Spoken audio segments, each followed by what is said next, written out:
السلام علیکم ناظرین، میں محمد اسلم حسین سیاست کی خبروں میں آپ سب کا استقبال کرتا ہوں۔ وزیر اعظم نریندر مودی نے ٹیکہ کاری مہم کا آغاز کیا۔ پہلے دن 3 لاکھ لوگوں کو ٹیکہ لگانے کا نشانہ مقرر تھا، لیکن یہ ہدف حاصل نہ ہو سکا۔ صحت و خاندانی بہبود کی مرکزی وزارت نے پہلے دن کی ٹیکہ کاری مہم ختم ہونے کے بعد پریس کانفرنس میں بتایا کہ 1,91,181 لوگوں کو ٹیکہ لگایا جا سکا ہے۔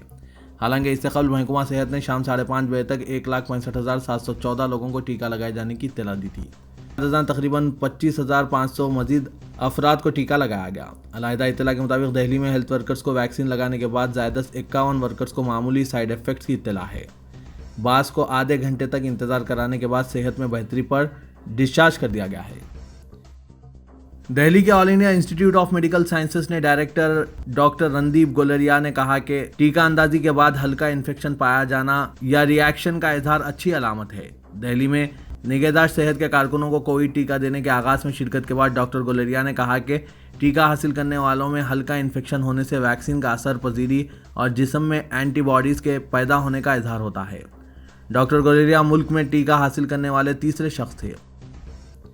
ریپبلک ٹی وی کے ایڈیٹر ارنب گوسوامی نے ہندوستانی فضائیہ کے بالاکوٹ حملے سے 3 دن پہلے اپنے دوست اور broadcast audience research council کے سابق سربراہ پارتھو داس گپتا سے کہا تھا کہ کچھ بڑا ہونے والا ہے۔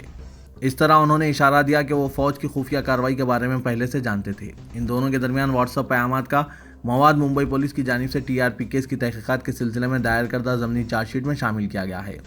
26 فروری 2019 کو ہندوستانی فضائیہ نے پاکستان کے بالاکوٹ میں جیش محمد کے تربیتی کیمپ پر حملہ کیا تھا۔ حکومت نے دعویٰ کیا تھا کہ 14 فروری کے پلوامہ حملے کے جواب میں یہ کارروائی کی گئی۔ پلوامہ حملے میں CRPF کے 40 سپاہی ہلاک ہوئے تھے۔ ارنب گوسوامی کے اس پیام پر کہ کچھ برا ہونے والا ہے، داس گپتا نے پوچھا کہ کیا داؤد، جس پر ارنب نے کہا نہیں سر پاکستان، اس مرتبہ کچھ بڑا ہوگا۔ اس کے بعد انہوں نے یہ بھی لکھا تھا کہ اس کارروائی کے بعد وہ انتخابات میں شاندار کامیابی حاصل کریں گے۔ اس کے بعد داس گپتا نے مزید وضاحت طلب کرتے ہوئے ارنب گوسوامی سے پوچھا اسٹرائک یا اس سے بھی بڑھ کر، جس پر ارنب گوسوامی نے لکھا کہ یہ نارمل اسٹرائک سے بڑا ہوگا۔ کانگریس پارٹی کے بعض سینئر قائدین نے اس بات چیت کے سامنے آنے کے بعد کچھ سوال اٹھائے۔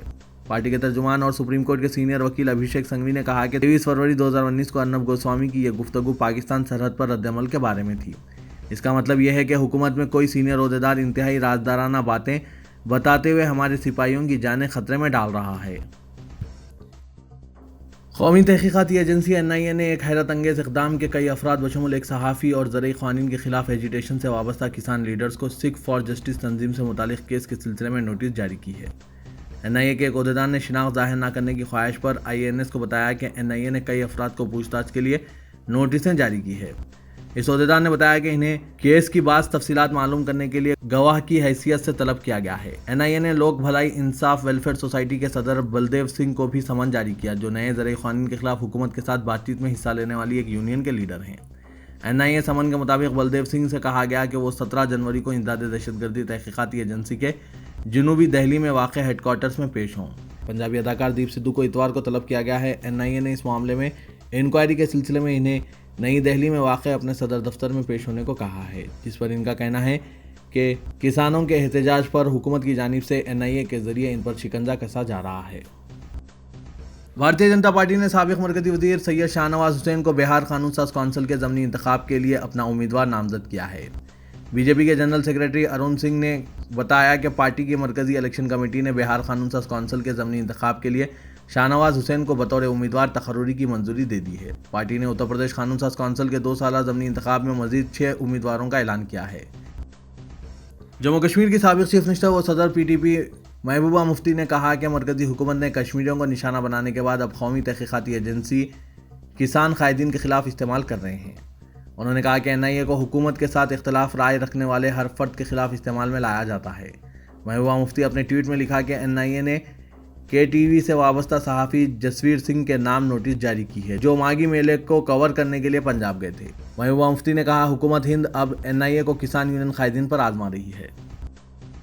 ریاست اتر پردیش کے چیف منسٹر یوگی آدتیہ ناتھ نے عوام کو کووڈ-19 ویکسین سے متعلق پھیلائی جانے والی افواہوں پر چوکس رہنے کا مشورہ دیتے ہوئے کہا کہ عوام ٹیکہ لینے کے لیے اپنی باری کا انتظار کریں۔ لکھنؤ میں اپنی سرکاری رہائش گاہ پر منعقدہ ایک جائزہ اجلاس کے بعد یوگی نے کہا کہ کووڈ-19 کے خلاف جاری جنگ میں کورونا وائرس پر حتمی ضرب کے لیے ٹیکہ کاری کا آغاز انتہائی حوصلہ افزا ہے، لیکن یہ بھی ذہن میں رکھیں کہ وائرس ابھی ختم نہیں ہوا ہے۔ اس لیے ضروری ہے کہ ہر سطح پر کورونا کے تئیں چوکنا رہنا چاہیے۔ ناروے میں فائزر کی کووڈ-19 ویکسین حاصل کرنے کے فوری بعد 23 ضعیف افراد کی موت ہو گئی ہے۔ اس کے علاوہ کئی دوسرے افراد ٹیکہ اندازی کے فوری بعد بیمار پڑ گئے۔ ناروے کے عہدیداروں نے ان اموات کی تحقیقات شروع کر دی ہے۔ بلومبرگ کی ایک رپورٹ کے مطابق ناروے کے ڈاکٹرز نے کہا کہ 80 سال سے زائد عمر کے کئی افراد میں ویکسین کے برے اثرات دیکھے گئے، اگرچہ فائزر ویکسین اور ان اموات کے درمیان راست تعلق اب تک ثابت نہیں ہوا۔ ماہرین نے کہا کہ ان 23 افراد میں سے 13 میں بخار اور دست و قے کی مشترکہ علامت پائی گئی۔ امریکہ کے منتخب صدر جو بائیڈن نے ہندوستانی نژاد امریکی اور معاشی ترقی سے متعلق ماہر سمیرا فاضلی کو وائٹ ہاؤس میں ایک اہم عہدے پر فائز کیا ہے۔ سمیرا فاضلی کو deputy director national economic council مقرر کیا گیا۔ Joe Biden Harris transition team نے یہ اعلان کیا ہے۔ نیشنل اکنامک کونسل معاشی پالیسی سازی کے عمل میں تال میل کرتی ہے اور امریکی صدر کو معاشی پالیسی کے بارے میں مشورے فراہم کرتی ہے۔ سمیرا فاضلی فی الحال جو بائیڈن ہیرس ٹرانزیشن میں معاشی ایجنسی کی قیادت کر رہی ہے۔ فلسطین کے صدر محمود عباس نے 15 سال میں پہلی بار پارلیمانی اور صدارتی انتخابات کا اعلان کیا ہے تاکہ فلسطینی گروپوں میں طویل عرصے سے جاری اندرونی انتشار ختم ہو سکے۔ فلسطین کے سیاسی اداروں بشمول محمود عباس کی صدارت کی جائز جمہوری حیثیت پر تنقیدوں کے درمیان یہ اقدام کیا گیا ہے۔ فرانس نے شدت پسند اسلامی نظریہ اور علیحدگی پسندی کے انسداد کی مہم کے تحت ملک میں 9 مذہبی مقامات کو بند کر دیا ہے۔ فرانسیسی وزیر داخلہ نے ٹویٹ کیا کہ لوگوں نے حکومت کو ایسا قدم اٹھانے پر مجبور کیا ہے۔ انہوں نے کہا کہ صدر جمہوریہ اور وزیر اعظم کے احکامات کے مطابق ہم اسلامی علیحدگی کے خلاف فیصلہ کن اقدامات کر رہے ہیں۔ خصوصی نگرانی کے تحت رکھے گئے 18 میں سے 9 مسجدوں کو بند کر دیا گیا ہے۔ ترک صدر رجب طیب اردغان نے کہا کہ آج تک یورپی یونین جو بھی وعدے کیے وہ پورے نہیں کیے گئے۔ اردغان نے استنبول میں میڈیا نمائندوں سے بات چیت کرتے ہوئے کہا کہ میں نے کل کورونا ویکسین لگوائی ہے جس کے منفی اثرات فی الحال محسوس نہیں کر رہا ہوں۔ اب 28 روز بعد اس کی دوسری خوراک لگواؤں گا۔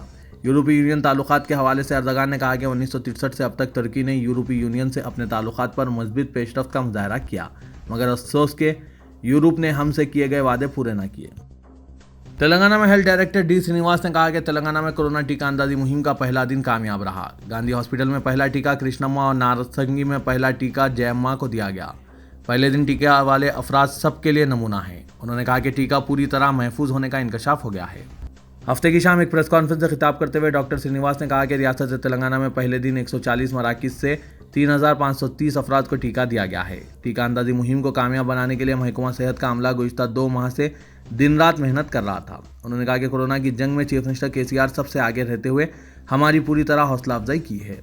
ہیلتھ ڈائریکٹر نے اس موقع پر چیف منسٹر اور ٹیکہ روانہ کرنے والی مرکزی حکومت سے اظہار تشکر کیا ہے۔